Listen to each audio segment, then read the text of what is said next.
भारतीय वायुसेना को और ताकतवर बनाने के लिए 3 और राफेल लड़ाकू विमान फ्रांस से भारत पहुंच गए हैं। राफेल विमानों का तीसरा जत्था वायुसेना के बेस पर लैंड हो चुका है। इन 3 विमानों के भारत पहुंचने के बाद वायुसेना के बेड़े में शामिल राफेल की संख्या 11 हो गई है। बता दें कि ये तीनों राफेल लड़ाकू विमान 7000 किलोमीटर से अधिक का सफर पूरा कर भारत पहुंचे। रास्ते में यूएई की वायुसेना द्वारा आसमान में ही इनमें फ्यूल भरा गया। तो वायुसेना की ताकत को, वायुसेना की क्षमता में वृद्धि करने के लिए राफेल लड़ाकू विमान का तीसरा जत्था भारत पहुंच चुका है। ये वायुसेना के बेस पर लैंड भी हो चुका है। अगर हम कुल संख्या की बात करें तो अब राफेल विमानों की कुल संख्या भारत में 11 हो गई है। यानी कि ताकतवर अगर हम देखें तो वायुसेना की ताकत लगातार बढ़ती जा रही है। लगातार राफेल की संख्या भी इस दौरान बढ़ती जा रही है। 7000 किलोमीटर का सफर पूरा करने के बाद ये राफेल विमान भारत पहुंचे।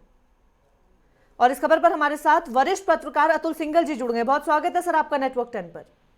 जी शानी।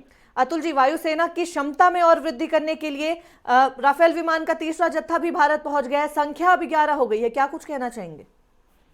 बिल्कुल, देखिए लगातार ये जो है राफेल के आने का सिलसिला जारी है जी। और मैं ये बता दूं कि 36 राफेल लड़ाकू विमान आने हैं भारतीय वायुसेना में जी, जिसमें से जो है 21 की संख्या बहुत जल्द पूरी कर ली जाएगी। अप्रैल तक 21 राफेल आ जाएंगे जी।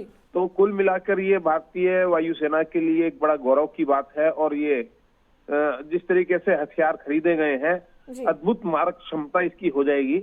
और युद्धाभ्यास भी इसका चल रहा है। अभी 26 जनवरी को भी पहली बार 26 जनवरी परेड में राफेल ने उड़ान भरी थी जी। और पूरे देश के लोगों ने उसको देखा और उसका स्वागत किया।